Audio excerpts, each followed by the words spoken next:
saying. We're discussing the pastimes of Prahlad Maharaj, described in 7th canto, Srimad Bhagavatam, and we're in chapter 9, where Prahlad is offering prayers to Lord Nrsingadev to pacify Lord Nrsingadev's anger. Right? Do you get angry? Is it hard to pacify you, to calm you? Were you angry for a long time? We hope not, right? So Lord Nrsingadev was quite angry, and it was Prahlad who was given the task to pacify the Lord, and Lord Nrsingadev was very kind to him. Lord Nrsingadev had a lot of feelings for Prahlad Maharaj, and he placed his lotus hand on the head of Prahlad Maharaj, and by the touch of the Lord's lotus hands, it gave him Divya Gyan, and Prahlad was able to offer nice prayers, right? If I put my hand on your head, will you also offer prayers? Okay, we won't try. Anyway, Prahlad was offering prayers, and he was describing the nature of the material world, how there's constant troubles and suffering in every situation of life. Even for the people who seem to be very comfortable in life, they have troubles. Everyone is having trouble, so much anxiety. It's the nature of the material world. And even though one is blessed with so many opulences, nice education, good health, good looks, still people are suffering and in anxiety. And Prahlad Maharaj was describing how there's a wheel of time. Time is like a big Ferris wheel which goes round, you know, and the wheel of material life is like that samsara, we call it, the wheel of material existence going around, up and down in different species of life. And Prahlad Maharaj described... Mic is too close, that's why.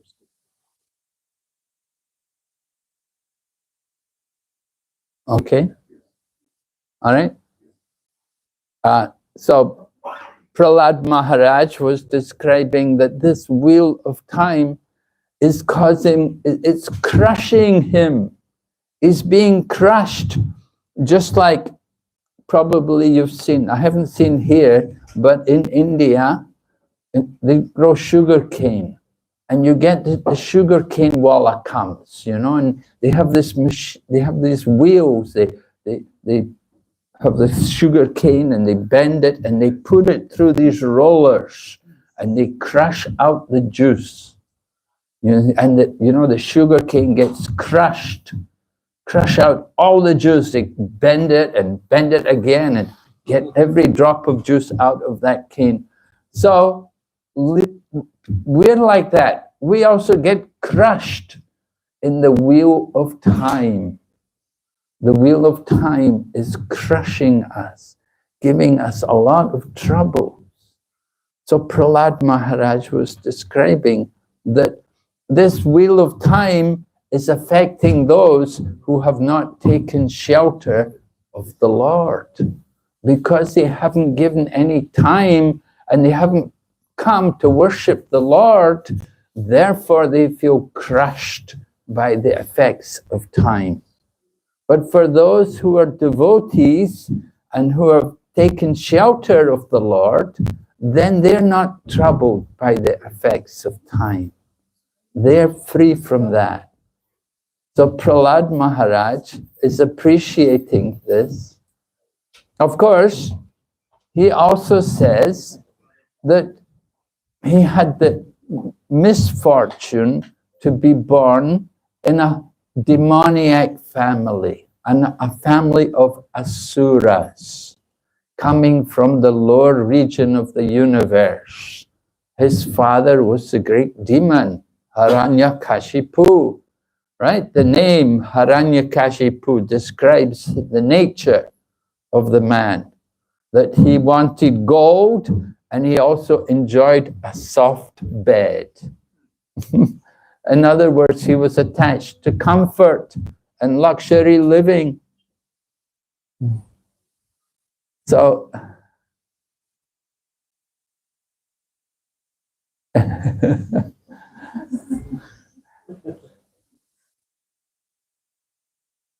so Hiranyakashipu had that nature, but Prahlad was of a different nature. Although he was born with that father, Prahlad had a different nature. He had been blessed. He had been blessed while he was still in the womb. He had the opportunity to hear from Narada Muni. And after coming from the womb, after Lord Nrsingadev appeared, Lord Nrsingadev had put his hand on his head. So Prahlad was appreciating his good fortune. And he wonders why the Lord gave so much mercy to him. The Lord never put his hand on the head of Lord Brahma or on Lord Shiva, and he never put his hand even on the head of his consort, Lakshmi, the goddess of fortune. Why did he put his hand on the head of Prahlad? So we understand this was causeless mercy, kripa. There are different ways by which one can become perfect, you know. Usually we have to do sadhana. By practice of sadhana, you can become perfect. Some people are eternally perfect. They're called nityasiddhas. They come from the spiritual world. They're eternally perfect. And others do sadhana and become perfect, and others may get kripa siddha. So these three different ways are there by which we can become perfect. And Prahlad was very fortunate that he got causeless mercy. Very rare to get causeless mercy. We would all like to get that causeless mercy. Devotee asked Srila Prabhupada, what does it mean? Kripa said, Prabhupada said, just like somebody comes and gives you $10 million, you know, and they just come here, take it. You never saw them before, and they just come and give you this huge sum of money. Did it ever happen to you? No, it didn't happen, right? That's Kripa Siddha, very special, causeless mercy. Prabhupada also talks about sometimes people get honorary degrees, right? Wouldn't you like that? You don't need to go to university. They give you the honorary degree, right? They say, come, we will give you honor. Just like Rabindranath Tagore, famous author from Bengal. He wrote beautiful poetries, and Oxford University called him, gave him honorary degree. Did you get honorary degree? No, neither did I. Oh. But that is causeless mercy, very rare. You see, you cannot expect. Prahlad got that causeless mercy. Now, Prahlad describes that he didn't want to get anything from the Lord because he knew that to ask for material blessings, it's going to be temporary. There's no purpose to asking the Lord for something material. You may ask him for wealth, you may ask him for fame, you may ask him for liberation. All of this is material. So Prahlad said he didn't want these things from the Lord. What did Prahlad want to get from the Lord? He said, I just simply want to be blessed with the service of your servant. That was the mood of Prahlad Maharaj. Let me be the servant of your servant. Just like from Chaitanya Mahaprabhu, we learn that kind of mood. Lord, usually when we offer arti, before we do the puja, we should recite a prayer for our purification. Right? Naham vipro, na chanarapatir, na pivaishyo, na sudro, naham varni, na chagrehapatir, na vanasto yatirva, kintu projanna kila paramananda purnam ritadbe, gopi bhartu padakamalayor, das anudas. Right? Chaitanya Mahaprabhu teaches us that we should purify our consciousness. So especially before offering the puja to the deities, we should recite in that way. And this will bring us to transcendental consciousness. We should reflect that I am not Brahman, Kshatriya, Vaishya, Sudra, and neither am I sannyasi or vanaprastha or grihastha or brahmachari. I am simply the servant of the servant of the servant, many times the servant of that one Supreme Lord who is loved by all the gopis of Braja. So this is Chaitanya Mahaprabhu's mood. He's teaching us also, just as Prahlad, be the servant of the servant of the servant. Don't try to go directly to the Lord. This is an important point which comes up in Prahlad's prayers, the section of prayers which we're discussing tonight, that Prahlad Maharaj is pointing out that we have to go to the Lord through his devotees, and we cannot just go to the Lord directly. So therefore, when we worship the Lord, we worship the spiritual teacher.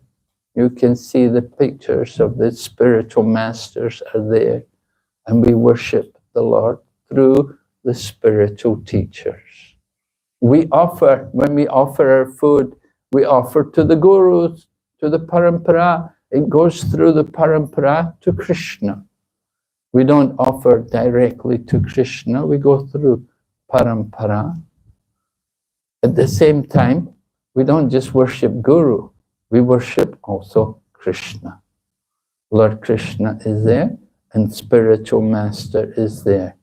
Spiritual master is via media with Krishna. We go to Krishna through the media of the spiritual teachers. Prahlad Maharaj is teaching us this important principle. We want to understand how to approach the Lord. So Prahlad Maharaj describes his own situation.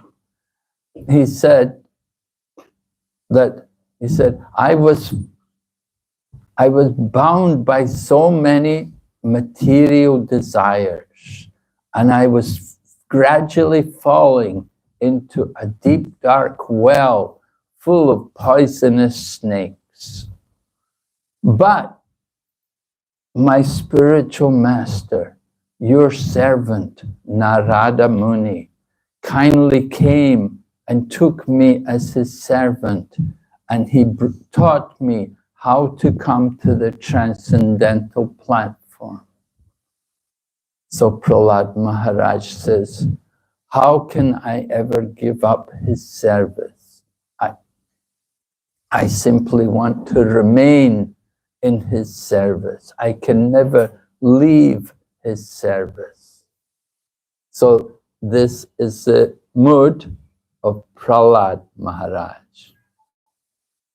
Prabhupada quotes one of the famous songs by Narottam Das. He says, Tandara charana sevi bhakta sanivas janame janame hoy Abhilas, right? Is saying, let me have the service of the devotees. Let me live with the devotees and let me have the opportunity to serve the devotees, birth after birth. That is the mood of the pure devotee. They want they want to be with the devotees. They want to be the servant of the devotees. So we first of all become the servant of the devotees. And by serving the devotees, then we gradually can go on to become a servant of the Supreme Lord. When our service becomes pure. We don't go directly to Krishna, but we go through the spiritual teachers. And Lord Krishna stresses that to Uddhava also. He says, those who say they are my devotees, they're not really my devotee. But those who are the devotee of my devotee, they are my devotee. You have to be recommended to go to Krishna. Who's going to recommend you? This is the purpose of having connection with the parampara. We approach Lord Krishna through the disciplic succession. Just like Sri Chaitanya Mahaprabhu was traveling and he had come to Mathura and he went to see the deity there and he was dancing and chanting in front of the deity. Lord Chaitanya was just with his one servant, and Lord Chaitanya himself began to chant and dance. And while he was chanting and dancing, at that time, another Brahmana, an elderly Brahmana, came and began to chant and dance with him. And Lord Chaitanya was surprised. You know, just like when we go for Sankirtan, it's unusual if somebody comes and also joins in. You know, people may look, but they don't usually join in. But Chaitanya Mahaprabhu was dancing, and the man also began to dance. So Chaitanya Mahaprabhu continued his kirtan for some time, and this elderly Brahmana man continued to chant and dance with Lord Chaitanya. So after Lord Chaitanya took this Brahmana aside and he questioned him. He asked him, you know, who are you? And the Brahmana said, oh, I'm a disciple of Madhavendra Puri. And when Lord Chaitanya heard the name of Madhavendra Puri, then Lord Chaitanya bowed down to the Brahmana. Of course, the Brahmana felt embarrassed. He thought, no, look, you're the sannyasi. He said, I should respect you. But Chaitanya Mahaprabhu explained to him that because you have met with Madhavendra Puri and because you were initiated by Madhavendra Puri, so you are on the level of my spiritual master. Because Chaitanya Mahaprabhu had been initiated by Ishwara Puri.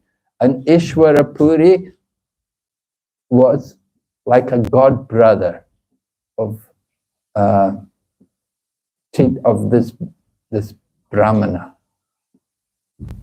This Brahmana had taken initiation from Madhavendra Puri. Ishwara Puri was a disciple of Madhavendra Puri. And Lord Chaitanya's spiritual master was Ishwara Puri. So this Brahmana was a god brother of Ishwara Puri. So Lord Chaitanya respected the Brahmana like he respected his own spiritual master, Ishwara Puri. And this way Chaitanya Mahaprabhu explained to the Brahmana why he was bowing to him. Of course, the Brahmana felt, you know, you don't have to do this. You are much senior to me. You're a sannyasi in the renounced order of life. I'm a grihastha. You are senior. but Chaitanya Mahaprabhu explained the position. And Chaitanya Mahaprabhu could also understand that because the Brahmana was chanting and dancing, he must have come in the disciplic succession. Because without the connection to the parampara, he could not have an appreciation for the holy name of the Lord. Other people may chant the holy name of the Lord, but if they're not connected into the disciplic succession, they will not get the real nectar of the holy name. The mantras must be received through the parampara. Sampradaya vihina ye mantraste nishvala mata. That if you simply get the mantra without connection to the parampara, then it will not bear any fruit. So it's very important that one should receive the mantra through the parampara. Then you get the fruit of the chanting. So Chaitanya Mahaprabhu appreciated that this Brahmana had come in his own line, and that was why he was able to also dance and chant with Chaitanya Mahaprabhu. So it's important to get the association, to get the right association. Just like chanting the holy name, there are many kinds of people who chant the holy name. I remember when I first became a devotee in London, at that time, it was, more than 50 years ago now. So, but anyway, at that time, there was a musical which was being performed in London. And the musical was called Hair. And in that musical performance, all the people on the stage would sing Hare Krishna. It was part of the musical performance. They'd chant the Mahamantra and dance. And Prabhupada heard about it, and Prabhupada said, they will all benefit, he said, because they have received the mantra from our movement, from Prabhupada's preaching himself. They had taken the mantra and they put it into the musical. So he said, they will all be benefited with the chanting of the holy name. But, and actually you could see some of them did benefit. Even I remember some of them would even come on Harinam Sankirtan with us in the streets of London. Although they were in the evening, they were on the stage dancing in the musical. In the afternoon, they would like to come and chant with us in the streets of London as we did Sankirtan, some of them. But there are other people who chant the holy name who are not devotees, who have the Mayavada. Their motive in chanting is simply Sayuja Mukti, oneness. They want the oneness of the Brahman. They don't want service to the Lord. They want the oneness, entering into that Brahman. So that kind of chanting, if you take the chanting from that kind of source, then that is like milk touched by the lips of a serpent. It will simply give poisonous effect. So we have to be very cautious where we take the holy name from. It must come through the authorized channels. There are different purposes in practicing spiritual life. Prahlad Maharaj understood some people want bhukti. They want material opulence. Material opulence can mean even going to heaven and living on the planets of the demigods and enjoying the long life and the opulence there. And other people, they want mukti. They want that oneness. They're tired of the material existence. They're frustrated. They know there's no real enjoyment. They haven't found any happiness in the material world, and they want to get away from the material world. But they think of liberation, and that the only liberation they know is a sayujya mukti, which means merging into the oneness and giving up, at least they attempt to give up their individuality. Now that kind of pleasure, that is actually, there's no real enjoyment there. With bhakti, there's some enjoyment, but it's very temporary. You go to the heavenly planets, how long can you stay there? Lord Brahma also has to grow old, and he has to also get ready to give up his body, because the universe is not eternal. The universe is material. It's subject to annihilation. Right? Bhagavad Gita describes about how the material world is created and then destroyed. So everyone in the material world have to understand the temporary nature of their existence. And if you get mukti, you enter into the Brahman, into the Brahmajyoti. How long can you stay there? Because there's no variety there. There's no activity. There's no enjoyment. Will you like that? No talking. There's no friends. Just like if you go to the Buddhism. Yeah. You know, because I often travel in Buddhist countries like Thailand and also Taiwan, both Buddhist countries. One is Theravada, one is Mahayana.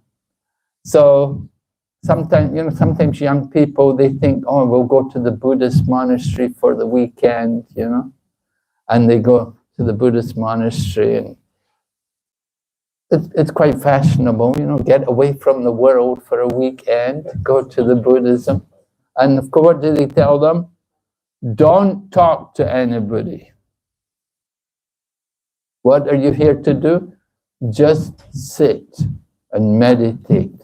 Let your mind go blank, right? And that's what they do. They sit. And they spend the whole day, you know, in the morning, sit there, and then, okay, lunchtime comes, they take some lunch, and then go back and sit down again, meditate, you know, don't talk to anyone. You're not here to make friends. Just think of the nothing.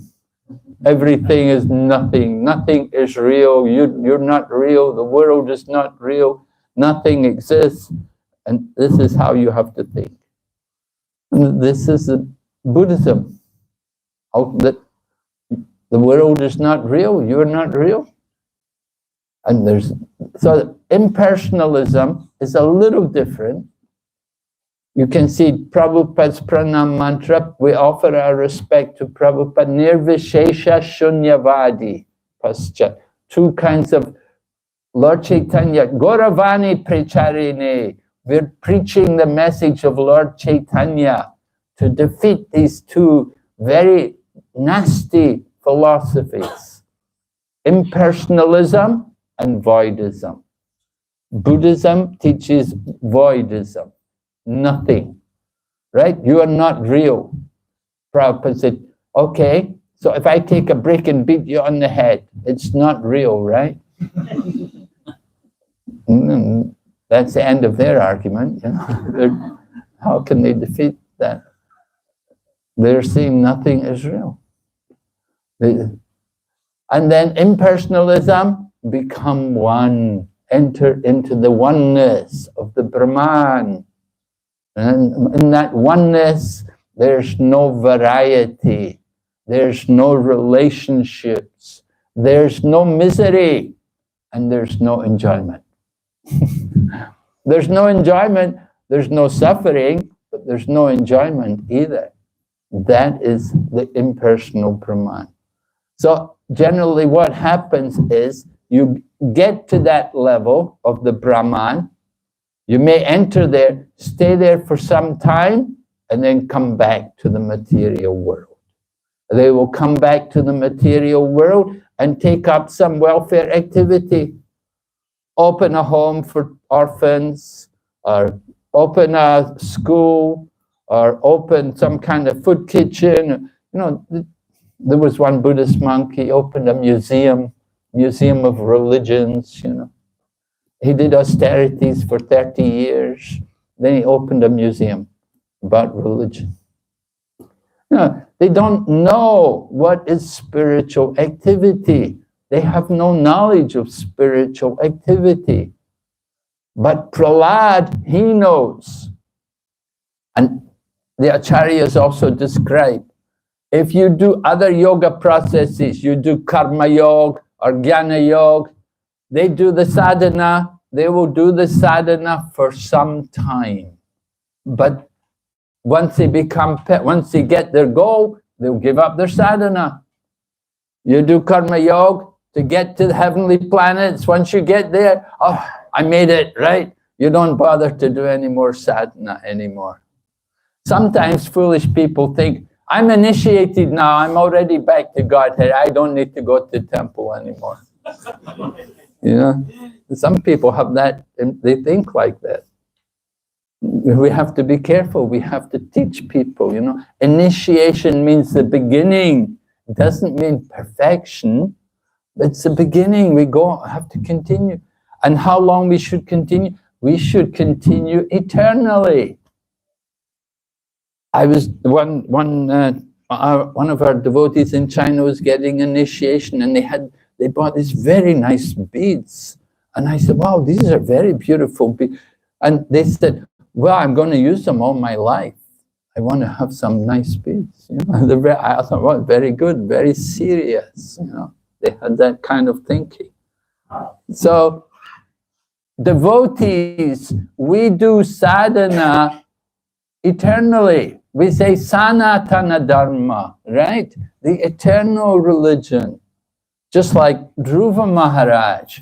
Now Dhruva Maharaj became perfect. He was a boy, 5 years old. He'd gone to the forest and the Lord came to him after doing 6 months in the forest there at Bindu Sarova. The Lord came to him on the back of Garuda and blessed him. So Dhruva Maharaj had achieved perfection, but Dhruva Maharaj still desired association with the devotees. It's not that now I'm perfect, I don't need association. The more we are perfect, the more we will value association. The more we are advanced, the more we will want to hear and we will want to chant. It's not that, oh, now I'm pure devotee, I don't need to chant anymore. Ooh, that is not right. If somebody thinks like that now I'm a liberated, so I don't need to chant. Oh, that person's got problems. So those who are doing devotion, they will continue the sadhana eternally. They're going to keep doing, they want to do it more, increase the sadhana as they go on, not stop, not reduce it. And Prabhupada told us, I remember Srila Prabhupada, he said, when I was a young man, I gave up mating and defending. He said, now in my old age, I've also stopped eating and sleeping. But he was still chanting and hearing. And you can see, even Prabhupada, while he was leaving the body, devotee was there reading the Shastras to him. And even a few days before he left the body, Prabhupada was dictating purports. He was translating Bhagavatam.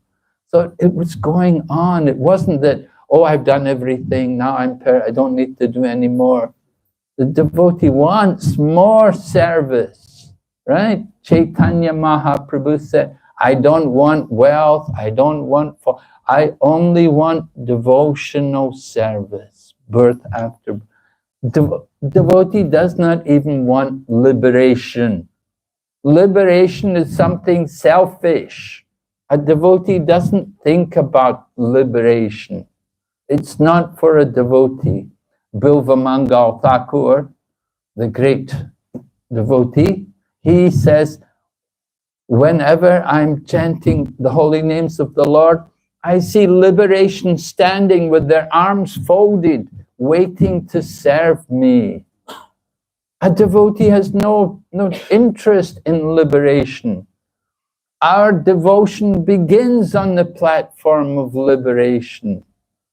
But for the impersonalists, their goal is to get liberation. So some people want bhukti, they want material enjoyment. It's temporary. Other people want liberation. They want to enter into the oneness. But how long can they stay there in that Brahma-jyoti? And we should understand that position of entering into the Brahma-jyoti, that is given to the demons that Krishna kills. The different demons who were killed by Krishna, they enter into that Brahma-jyoti. Those wrestlers who were fighting Krishna in Mathura, Chanura, Mustika, different people, they all got impersonal liberation.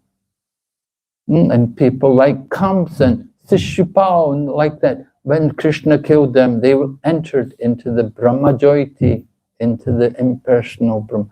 And so, why should you work hard to get that kind of liberation? That's what the demons are getting. Do you want to get the same thing as the demon? No, we want something more than what they're getting, right?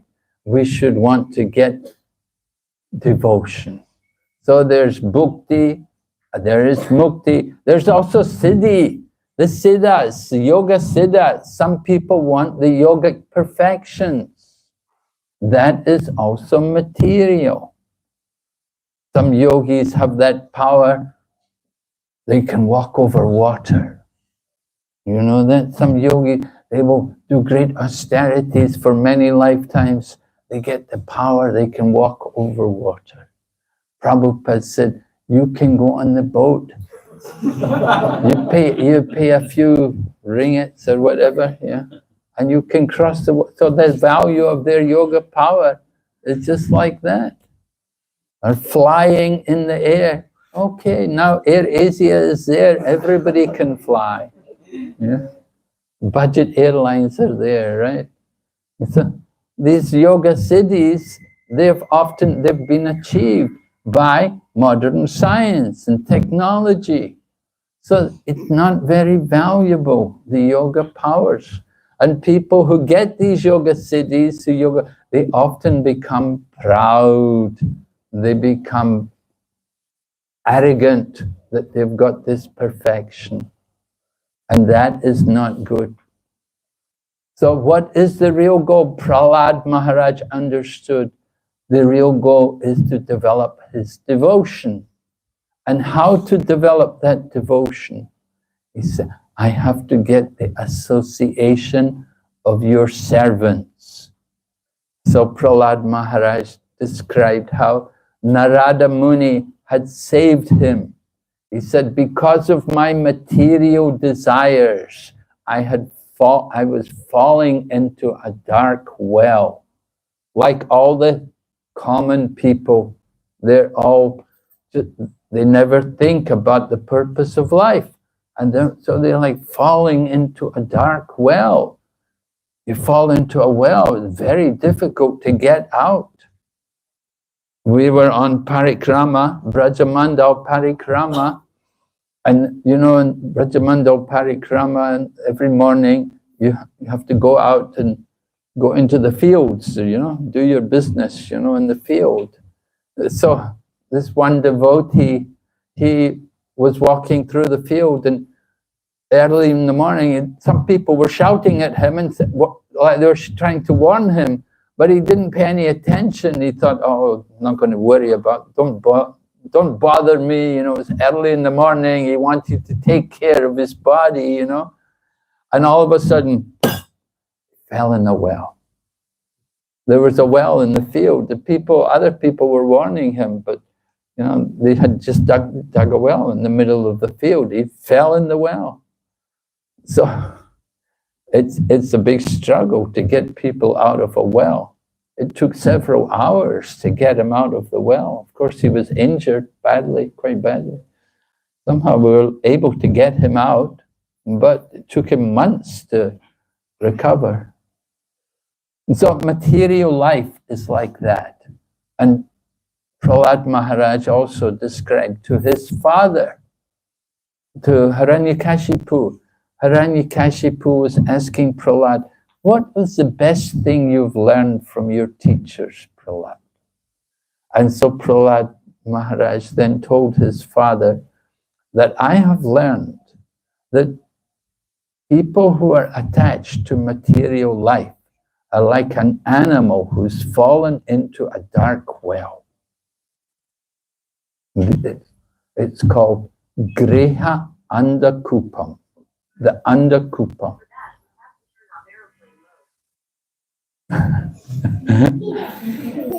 So material life is like that. We get attached to some situation in the material world. You fall into the dark well. The animal falls into the well, you never get it out, right? If the animal falls into the well, it's very difficult to get an animal out. It's so much trouble, you know. Just to get a human out is not easy. What to speak to get an animal out of the well? So material life is like that. And Prahlad Maharaj told his father that I've learned that one who is in that situation, they should go to the forest. They should go into the forest. They should, in other words, they should renounce the world and go and live in the forest. Vanaprastha. Accept the renunciation from the material world. Actually, the Vedas prescribe everyone should do this. The system is Pancha Sordvam Vanam Brajet. From the age of 50, the Vedas say, 50 means half the life is over. We hope you can live 100 years, right? So half the life means 50. So the thing is, we've been living in the material world and we get attached. We have a nice home, we have a nice wife, we have beautiful children and everything, but it's all temporary. We have to prepare for the future, for the next life.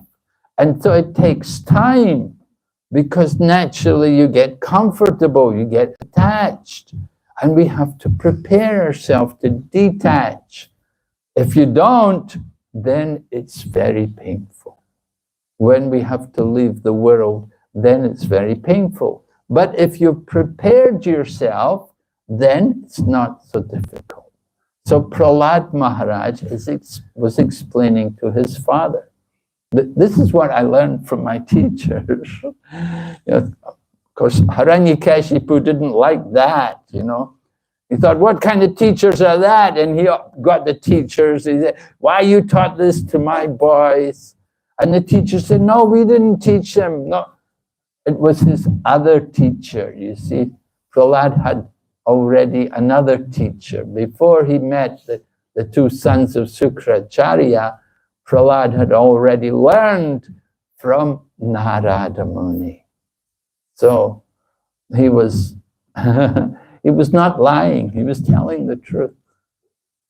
But it wasn't pleasing to the father. Materialistic fathers, they want, you know, you should do well, you should do good in the exams, go on and study, get a good job, make a lot of money, right? Go in the same well which I am in. Right? I'm in the well, you should also come in the same well. You'll be in the well with me, right? We should be in the well together. So, of course, devotees are not in the well. Bhaktivinoda Thakur is our ideal example of a devotee householder. And he describes how, he says, Yedina grehe bhajana deke greheti goloka bhaya. That when I'm worshipping my deity in the home, then my home becomes goloka. So this is the business of family life, grihastas. You install the deity and you worship the deity every day. Right? The deity comes to your home, they become the proprietor of the home. It's not our home anymore. It's the deity's home.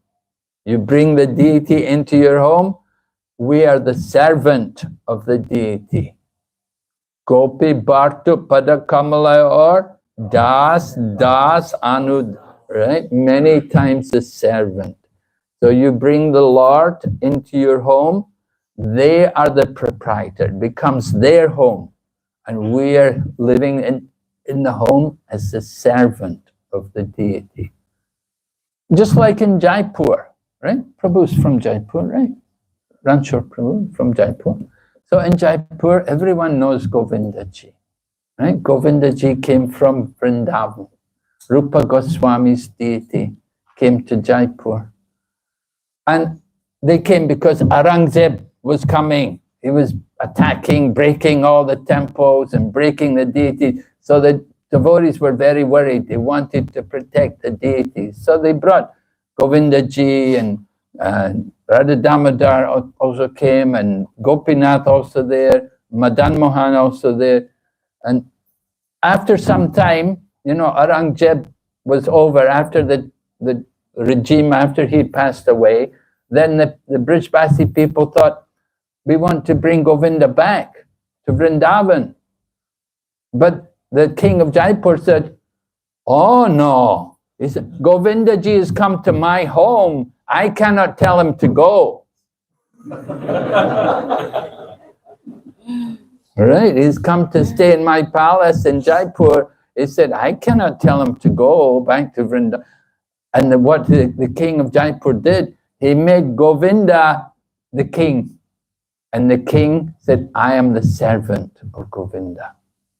So that is the mood of the devotees. The Krishna, Govindaji is the proprietor, and we are the servant of Govindaji. We have to have that mood. And you see, deity is not for our pleasure, it's for us to give pleasure to Krishna.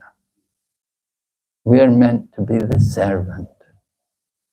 So Prahlad Maharaj has that mood. He wants to serve. He wants to be this. He doesn't want anything material from the Lord. He just wants to be engaged in his service. So Prahlad Maharaj is teaching us all of these important points that we need to remember, to be the servant, to fix ourselves in that nice consciousness. Any question?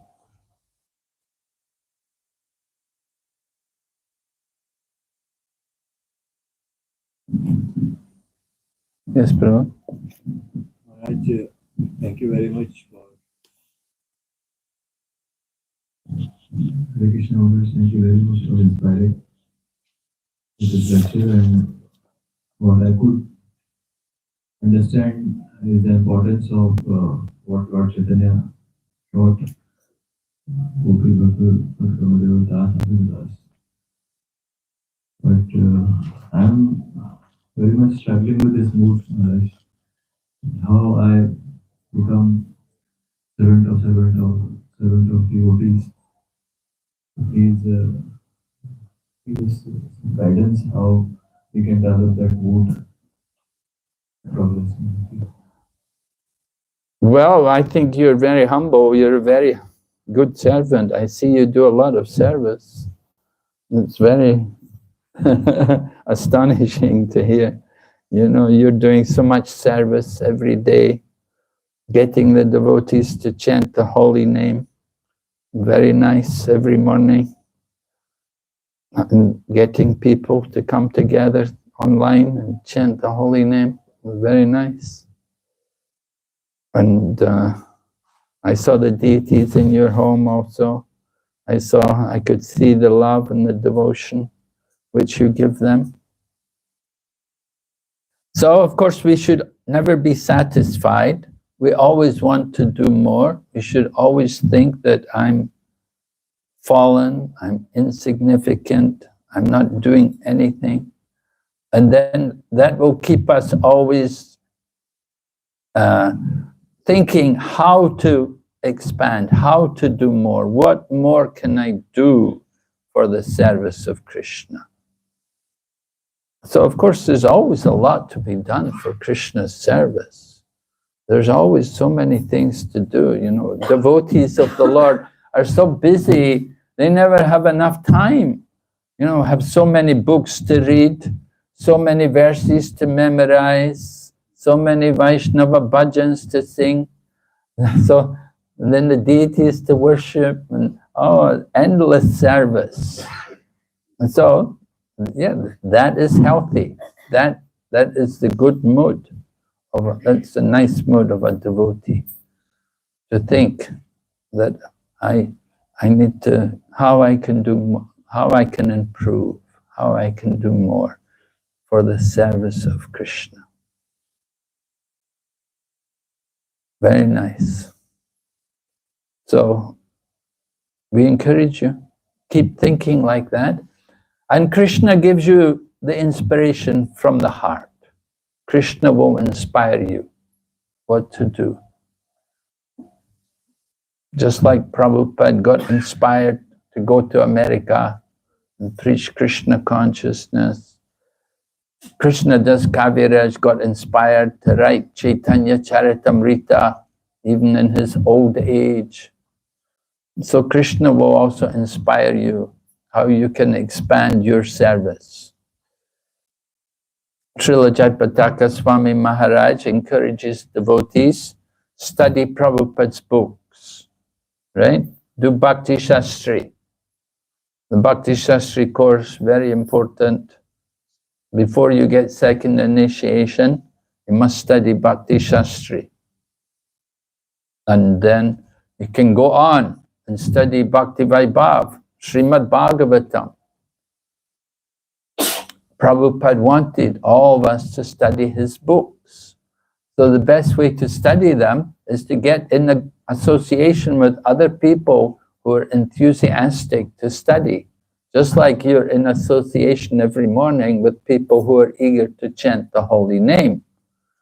And you can get up at 3:30 in the morning, or you start chanting at 3:30 in the morning. Yeah? So the people have to have a good taste for the holy name.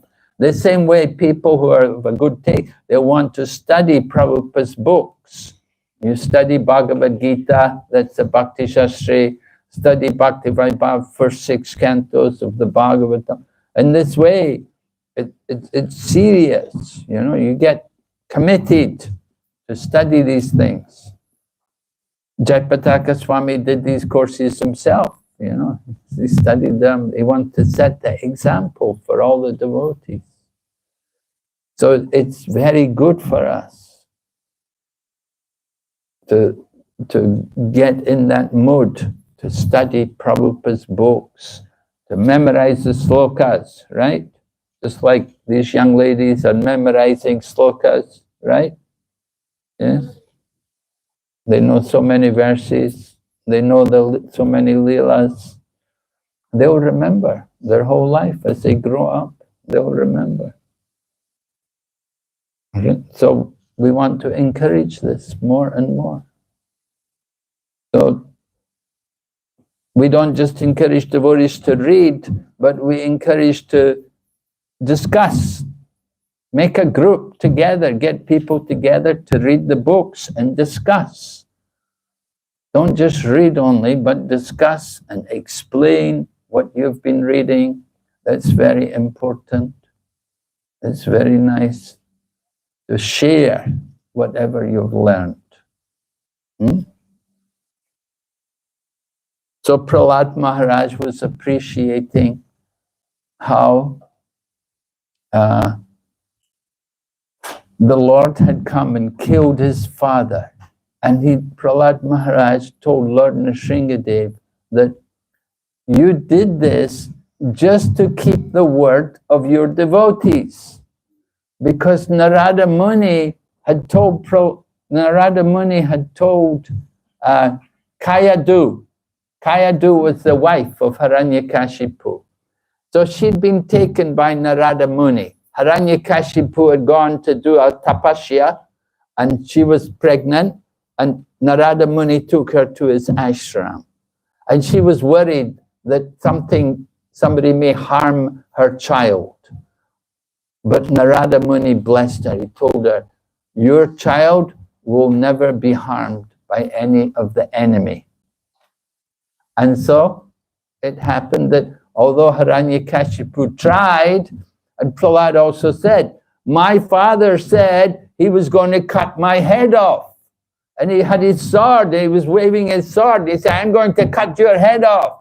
And we'll see if this God of yours is going to protect you. And so the Lord came, because the Lord had promised that he will protect, he will keep the word of his devotee. Narada had said, he'd promised Kayadu, your son will never be harmed by any enemy. And so the Lord keeps the word of his devotee. Just like in Damodar Leela, we see also Nala Kuvera and Manigriva.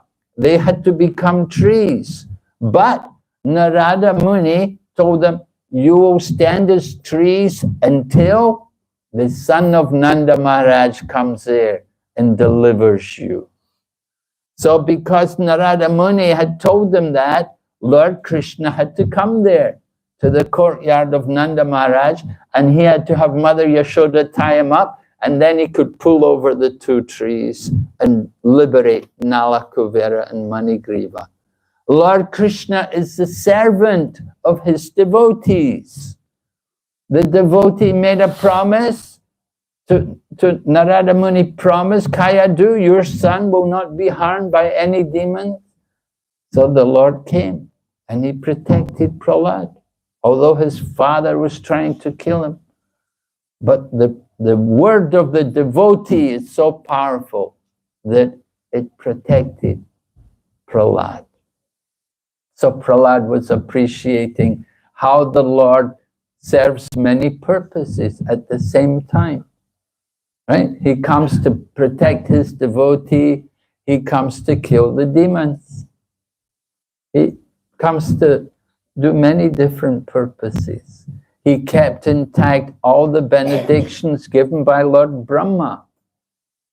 The Lord is so careful to keep everything. Everyone said Lord Brahma gave so many benedictions to Hiranyakashipu.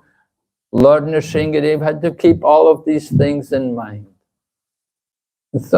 So many purposes, all served at one time by Lord Nrsingadev. So just imagine, Lord Nrsingadev was not pleased with Brahma that you gave me so much trouble because of you. So not easy to be the Supreme Lord, is it? You could imagine how difficult it must have been for Lord Nrsingadev to keep all of these different vows, these different considerations. They had to all be kept intact. But Prahlad was delivered. Prahlad was saved. No one could harm him. Kuntya pratijanimhi.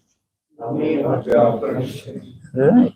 The Lord promises, my devotee will never perish. So Prahlad was protecting. Although his father was ready to kill him, off with his head. But Lord Nrsingadev comes and saves him. All right.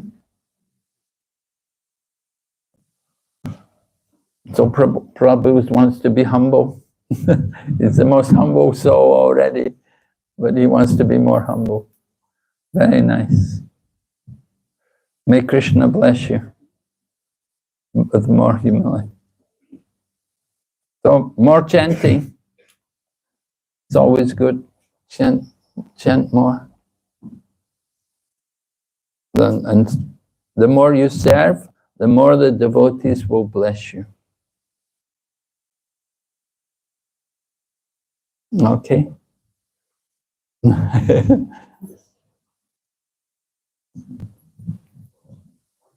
you, Maharaj, for such a material lecture. Good fortune to be here today. Maharaj, I was thinking about what you mentioned about, there's anyone who's attached to this material life is like someone who's in a well right now. It's very difficult to come out of that well. When I think about me, Maharaj, and so definitely I'm in that well. That's exactly the position. And so the way I was thinking, because the family man, one is somewhere confused. So while we are preaching, while we are trying to kind of take reading, however, we want insurance, which means to our kids, we give them good education, we want them to do good in life materials. And we also kind of try to reason it out, saying that, I've got a family to manage, and therefore the family man responsible. So what's our real position, Maharaj? Are we absolutely fallen? Are we somewhere in between? And how do we get off from it? Well, as I explained, there is the vanaprastha, that there's a certain point you have to retire. The children are going to grow up. They're going to get jobs. They're going to get married. And, they're not totally dependent on you to do all of these things. Most young people like to take care of themselves these days, once they grow up, may go away from home. Once they go away from home, they don't like to come back so much. Become so used to being independent. So you have to be thoughtful also about your own situation. You're in the well, somebody throws the rope, we say, hold the rope. He said, just get me out of the well. Hold the rope, Prabhu, we'll get you out of the well. Just get me out of the well. They don't want to hold the rope, but they want to get out of the well. So it's often that situation, We're telling you what you have to do to get out of the well, but we're,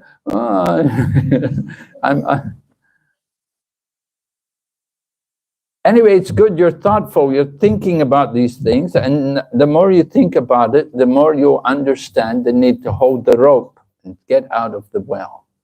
You can be pulled out of the well. We can be pulled out. If we're in the well, we can be pulled out. It's good to understand that situation. Often people don't realize they're in the well. People are often, Prahlad Maharaj also said, people are suffering, but they don't realize, they're thinking they're happy. And it's told also, one time, Indra got cursed. He was offensive to Brihaspati, and he got cursed to become a pig, right? And he was in the body of a pig. And after some time, Brihaspati came and said, okay, you come back now. Indra said, no, well, what do you mean? This is my home. I have my family here. I have my pig wives and my pig children. I'm getting the pig food every day. Farmers bringing me big buckets of food. I'm having a good time here. Right? He didn't want to go. He thought, thinking, I'm happy in this pig barn. And so Brihaspati said, oh, just wait, I'll get the butcher. So a butcher came with a big knife and said, where's that big pig, right? So then Indra goes, oh, okay.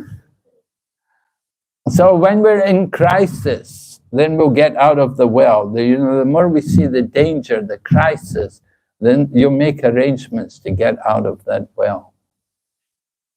Sometimes, when we're comfortable, of course, you have a nice arrangement, you have a home, you have a job, and everybody's there, and they're nice.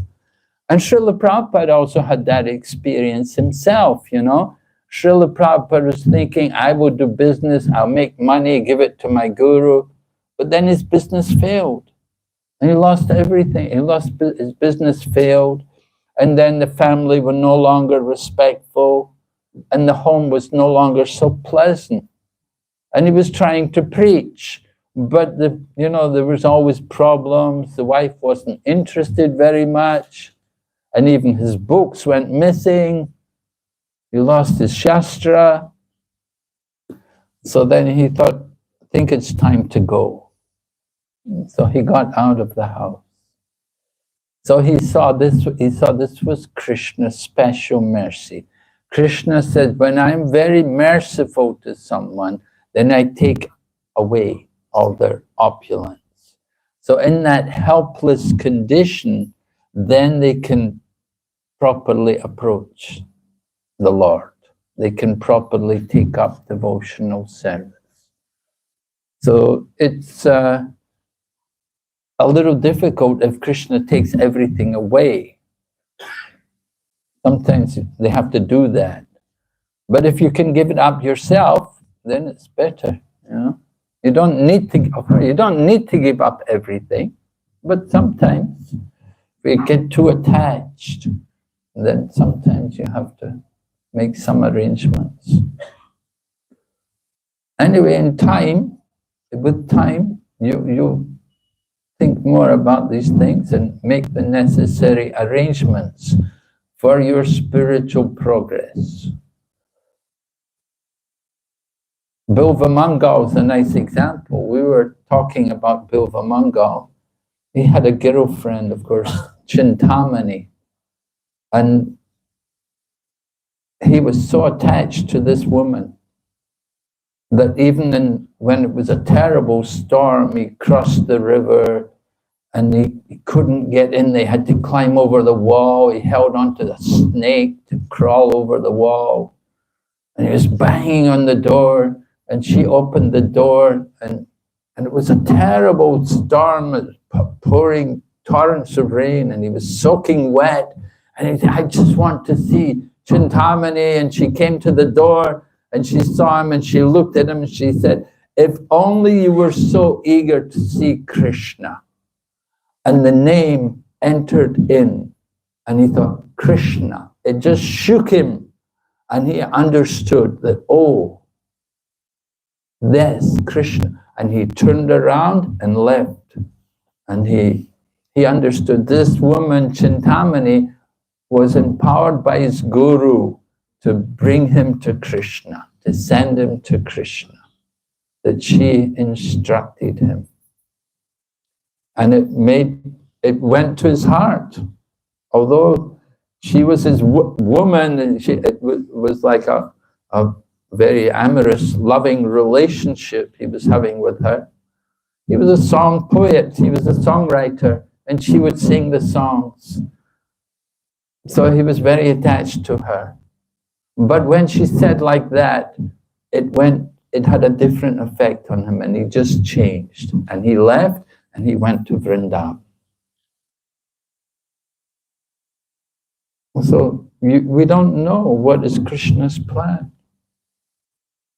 We have to be ready to surrender. Okay, Hare Krishna. Thank you so much, Maharaj. So many instructions.